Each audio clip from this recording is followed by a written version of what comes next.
Yani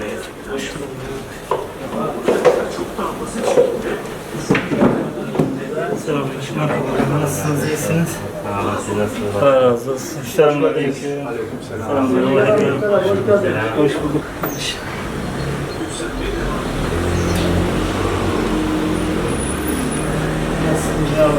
Öncelikle tekrardan şehit olanlara Rabbim makamları âlidir biliyoruz. Allah'ın izniyle inşallah şehittirler. Bu noktada gönlümüz, yüreğimiz rahattır.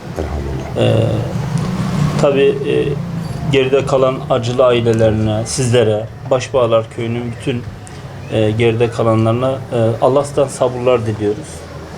Bizim için hakikaten Başbağlar'daki yaşanan katliamın şimdiye kadar yüreğimizdeki ateş sönmedi.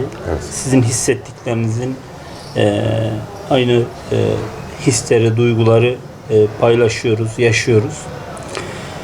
Tabii 90'lı yıllar Türkiye'nin karanlık yıllarıydı, evet, maalesef.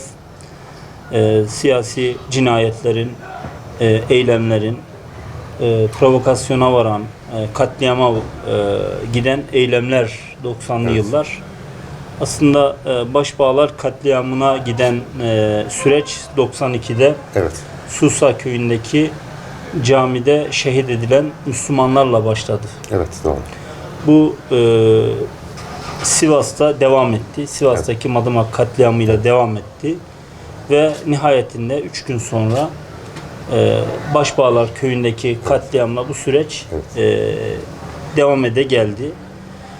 Bu anlamda aslında ilk önceleri şöyle bir durum yaşıyorduk. Acıları ayrıştırıyorduk toplum olarak. Geldiğimiz süreç içerisinde şu bizi rahatlatıyor. Evet. Artık Susa içinde, Sivas içinde, Başbağlar içinde hemen hemen her kesimden yükselen ortak bir ses var. Evet. Katliamdır, Evet. acılar ortaktır. Bu çok önemli bir gelişme. Doğru. Toplumun her kesiminin aynı acıyı hissetmeleri, aynı duyguyu paylaşmaları ve aynı bir anlayış üzerinde ittifak etmeleri güzel bir gelişme. Evet efendim. Önceden bu çok fazla dillendirilmiyordu. Son zamanlarda özellikle yine bu ortak anlayışın bir başka noktaya evrilmesi gerektiğini düşünüyoruz. Ortada madem katliamlar var, evet, bu katliamları ortaya çıkartmak, bunların toplum vicdanını rahatlatacak adımların atılması lazım.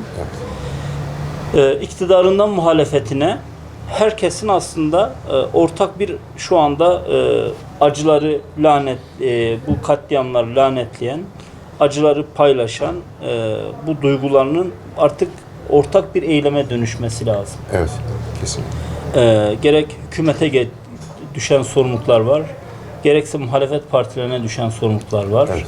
Hükümet bu işin üstüne gitmeli. Net, lafı eğmeden bükmeden şunu ifade etmeliyiz. Katliamcılar ortaya çıkartılmalı. Kesinlikle.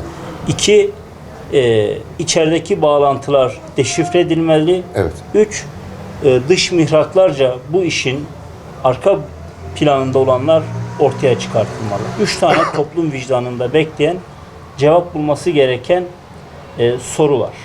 O yüzden hem Başbağlar'daki kardeşlerimizin acısını hafifletecek hem de toplumun vicdanını rahatlatacak bu soruların cevap bulması. Maalesef üzülerek ifade edelim ki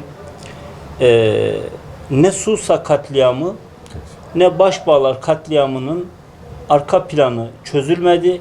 Evet, katiller belli, bu cinayet işleyenler belli ama düşünün ki ortada onlarca şehit edilen insanlar var. Tek bir tutuklusu yok, tek bir hükümlüsü yoktur. Diğer tarafta Sivas katliamının ilgisiz, alakasız, yıllardır adalet bekleyen, bir ömür çürüten şu anda onlarca insan var cezaevinde. Evet, maalesef. 3 yıldır, 4 yıldır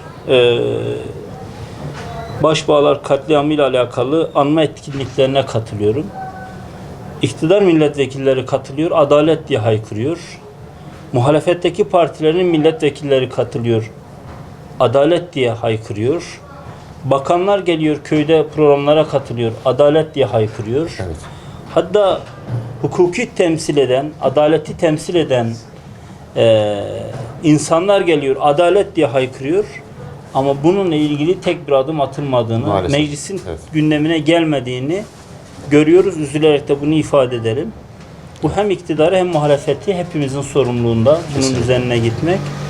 Ümit ederiz ki bir dahaki seneye kadar inşallah biz bir daha sizleri ziyarete geldiğimizde bu yargılamaların başladığını, İnşallah. meselenin, dosyanın tekrardan açıldığını, tekrardan toplum vicdanını rahatlatacak bir takım adımların atılmaya çalışıldığını ve atıldığının haberini alırız.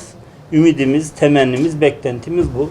Tekrardan ben acınızı partim adına, genel başkanımız adına acınızı paylaştığımızı, onların da size selamlarını ilettiğimizi ifade edeyim. Tekrardan vefat edenlere, şehitlerimize Allah'tan rahmet diliyorum. Çok teşekkür ederim efendim. Allah razı olsun. Ayağınıza sağlık. Her daim yanımızdasınız. Her zaman geldiniz. Acımızı paylaştınız. Bu anlamda Sayın Genel Başkanımızdan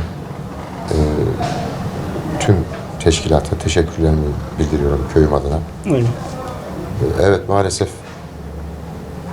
90'lı yıllardaki katliamların birçoğu siz de bahsettiniz değerli başkanım.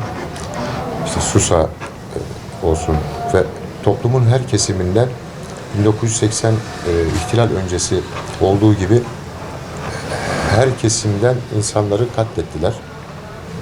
Mesela Sivas katliamına, o olaylara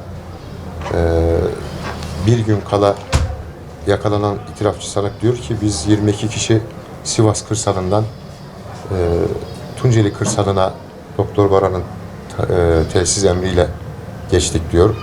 O yolda geçerken Erzincan İliç Cumhuriyet Halk Partisi ilçe başkanı İsmet Türkmen'in mesela orada hemen kaçırılıp katledilmesi var. Bu da gündeme gelmiyor mesela. Oradan bizden sonra ya işte Sivas'ta bir katliam oluyor. Geliyorlar Başbağlar'da bir katliam.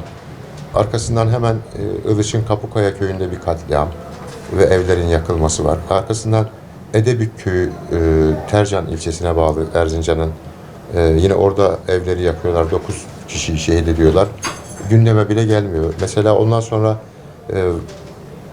13 gün sonra Van'ın Bahçesaray ilçesine bağlı Sündüs Yaylası'nda 24 tane kadın ve çocuğu bir çadırın içerisine doldurup akşam saatlerinde katlediyorlar.